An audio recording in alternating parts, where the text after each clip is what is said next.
होलिका का रहस्य, एक अनसुनी कथा। अगर आपको ऐसी शक्ति मिल जाए जिससे आप कभी जल ना सकें, तो क्या आप इसका सही उपयोग करेंगे? क्या कोई शक्ति हमें सच में अजय बना सकती है, या फिर उसका गलत उपयोग हमें ही नष्ट कर सकता है? होलिका की कथा यही सवाल उठाती है। हिरण्यकश्यप की बहन होलिका को अग्नि से ना जलने का वरदान मिला, लेकिन जब उसने इस शक्ति का उपयोग प्रहलाद को मारने के लिए किया तो क्या हुआ? जय श्री राम। मेरे चैनल में आपका स्वागत है।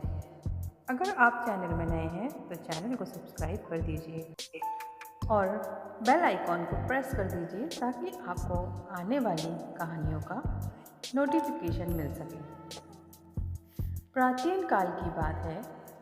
हिरण्यकश्यप के राजमहल में एक रहस्य छिपा था जिसे बहुत कम लोग जानते थे। ये रहस्य जुड़ा था होलिका से, जो सिर्फ हिरण्यकश्यप की बहन ही नहीं बल्कि एक अज्ञात शक्ति की रखवाली भी करती थी। होलिका को वरदान प्राप्त था कि वह अग्नि में जल नहीं सकती, लेकिन यह वरदान उसे यूं ही नहीं मिला था। कहा जाता है कि उसने वर्षों तक एक अंधेरी गुफा में तपस्या की थी। यह गुफा सामान्य नहीं थी। वहाँ एक रहस्यमयी अग्नि प्रज्वलित रहती थी, जो जलाती नहीं थी बल्कि आत्माओं को अपने अंदर समा लेती थी।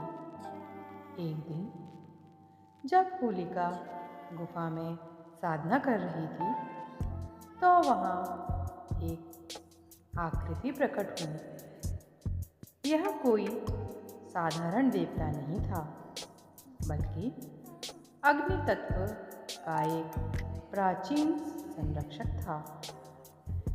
उसने होलिका से कहा, तू इस अग्नि की रक्षा करेगी, लेकिन याद रख, यह शक्ति किसी निर्दोष पर प्रयोग नहीं करनी। होलिका ने यह स्वीकार कर लिया और उसके बदले उसे अग्नि में न जलने का वरदान मिला। लेकिन धीरे धीरे उसका मन अहंकार से भर गया। हिरण्यकश्यप के कहने पर उसने इस शक्ति का उपयोग अपने ही भतीजे प्रहलाद को जलाने के लिए करने का निश्चय किया। जिस रात होलिका ने प्रहलाद को लेकर अग्नि में प्रवेश किया, उस समय कुछ असामान्य हुआ।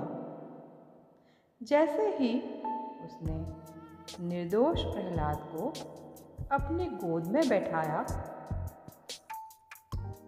अग्नि तत्व के संरक्षक की गूंज सुनाई दी। तूने शर्त तोड़ी है होलिका। यह शक्ति निर्दोषों पर प्रयोग करने के लिए नहीं थी। अब तेरा अंत निश्चित है। अचानक अग्नि ने अपनी प्रकृति बदल ली। प्रहलाद अडिग भजन करता रहा और होलिका पहली बार उस अग्नि की तपिश को महसूस करने लगी, जिससे वह अब तक सुरक्षित थी। कुछ ही क्षणों में वह भस्म हो गई। इस प्रकार होलिका के अहंकार और उसकी शक्ति के दुरुपयोग का अंत हो गया। किंतु उसकी कथा सिर्फ बुराई पर अच्छाई की विजय नहीं थी, बल्कि यह भी सिखाती है कि कोई भी शक्ति अगर गलत उद्देश्य से प्रयोग की जाए तो वह अपने धारक को ही नष्ट कर सकती है।